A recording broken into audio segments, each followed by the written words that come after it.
Direct గా point మాట్లాడుకుందాం. కాజా toll gate పక్కన 500 గజాల ప్లాట్ ఉంది. అది నా పందెం. జూన్ 4 తర్వాత మా వాళ్ళదే గవర్నమెంట్ అంటున్నారు. ఫర్ సపోజ్ కాదు అనే వాళ్ళు ఎవరైనా ఉంటే కాయ రాజా కాయ అంటున్నారు. ఆ రేంజ్ కు వెళ్ళిపోయింది పొలిటికల్ బెట్టింగ్ల సీజన్. ఆ మూల ఈ మూల కాదు, ఏపీలో ఏ మూల చూస్తున్నా ఇదే పంచాయతీ. జూదం నేరం అయితే కావచ్చు, ఇక్కడ మాత్రం జూదంతోనే ఫుల్ కిక్ అంటున్నారు. సంక్రాంతి కోడి పందాలు ఏడాదికోసారి వస్తాయి. ఎన్నికల సీజన్ అయితే 5 ఏళ్లకోసారి. మరి పండుగ చేసుకోవద్దా?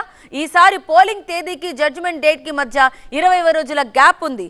ఎవరు పెట్టారో కానీ పందెంగాళ్లకు ఇది ఒక పెద్ద పండుగలా మారిపోయింది. ఏపీలో గెలుపోటముల మీద ఏకంగా 10,000 కోట్ల వరకు బెట్టింగ్ నడుస్తోంది. నెలాఖరి కల్లా అది ఇంకా పెరిగినా పెరగొచ్చు. ఎంత వస్తుంది ఎంత పోతుంది కాదు, ఎవరికి పవర్ వచ్చింది, ఎవరికి కుర్చీ ఊడిపోద్ది అనేదే మ్యాటరు. ఈసారి Jagan majority తగ్గేనా పెరిగేనా?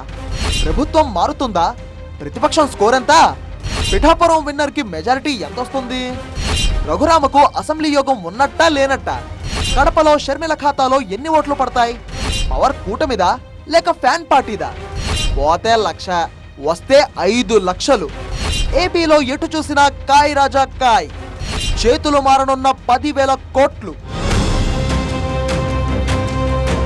Only EVM pole చూస్తే మనకు polling percentage is 80.66 is the exact percentage finalized yesterday night.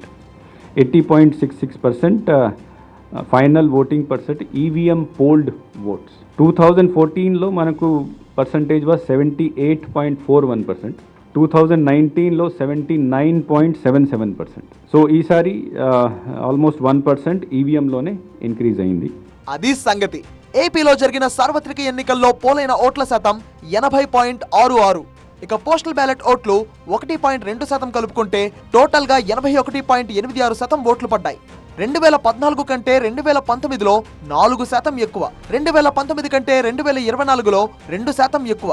తాంబూలాలు ఇచ్చేసాం, ఇక తన్నుకు చావడం మీ వంతు అంటూ పొలిటికల్ పార్టీలను అప్రమత్తం చేసింది ఎలక్షన్ కమిషన్. పెరిగిన ఓట్లన్నీ ప్రభుత్వ వ్యతిరేక ఓట్లే, ఆ వేవంతా మా వైపే ఉంది అని విపక్షం వాదిస్తుంటే అధికార పక్షం మాత్రం ఓటెత్తిందంతా ప్రభుత్వ సానుకూలత ఓటే అని నొక్కి మరీ ఒక్కనిస్తోంది. సరిగ్గా ఇక్కడే ఇట్స్ మై టైమ్ అంటూ అలర్ట్ అయ్యారు పందెం రాయుళ్లు. ఇప్పటికే కాయా పండా అనే టెన్షన్ తట్టుకోలేక బెట్టింగ్ సబ్జెక్ట్ లో తమ టాలెంట్లకు పదును పెట్టుకుని కోటాను కోట్లు పందెం పెట్టేశారు. ఇప్పుడు ఈ పోలింగ్ పర్సంటేజ్లతో టాప్ గేర్ లో చేరుకుంది ఏపీలో బెట్టింగ్ సీజన్. తూగో జిల్లా, పాగో జిల్లా, ఆ జిల్లా ఈ జిల్లా అని కాదు, అన్ని జిల్లాల్లోనూ ఇదే గోల.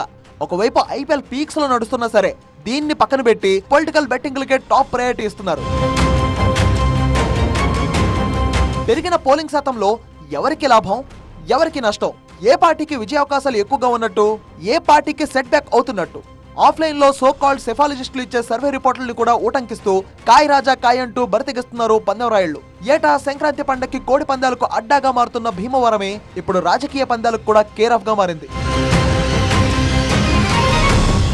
ఆంధ్రాలో హాట్ సీట్ గా పేరున్న ఆ పర్టికులర్ నియోజకవర్గాల మీదైతే కొన్ని కోట్లలో జరుగుతుంది బెట్టింగ్. నగరంలో మంత్రి రోజా, గుడివాడలో మంత్రి కొడాలి నాని, సత్తెనపల్లిలో అంబటి రాంబాబు, గన్నవరంలో వల్లభనేని వంశీ, గాజువాకలో మాజీ మంత్రి గుడివాడ అమర్నాథ్, గుంటూరు వెస్ట్ సీట్లో పోటీలో ఉన్న మంత్రి విడదల రజని వీళ్లు ప్రస్తుతానికి ఉన్న పవర్ఫుల్ పందెంకోళ్లు. మంగళగిరిలో నారా లోకేష్, పిఠాపురంలో జనసేన చీఫ్ పవన్ కళ్యాణ్, దెందులూరులో చింతమనేని ప్రభాకర్, భీమిలిలో గంటా శ్రీనివాసరావు వీళ్లంతా కూడా గెలుపోటములకు సమాన దూరంలో ఉన్నారు గనుక వీళ్ల మీద కూడా జోరుగా బెట్టింగ్ జరుగుతోంది. వైనాట్ కుప్పం అని జగన్ టార్గెట్ గా చేసిన చంద్రబాబు అడ్డా కూడా బెట్టింగ్ జోన్ లో చేరిపోయింది. ఇప్పుడు ఒక్క ఉండి నియోజకవర్గం మీదే 500 కోట్లకు పైగా బెట్టింగ్ జరుగుతున్నట్టు ఓ అంచనా. సహజంగానే కోడి పందాల మీద మోజుంటే రఘురామకృష్ణరాజు ఈసారి తన గెలుపు మీద తానే పందెం కాసినట్టు చెప్తున్నారు. టీడీపీ అభ్యర్థిగా రఘురామకృష్ణరాజు బరిలో నిలవడంతో ఉండి ఎన్నికపై ఎక్కడా లేనంత హైప్ క్రియేట్ అయింది. టీడీపీ రెబల్ అభ్యర్థిగా మాజీ ఎమ్మెల్యే శివరామరాజు, వైసీపీ అభ్యర్థి పీవీఎల్ నరసింహరాజు బరిలో ఉన్నారు.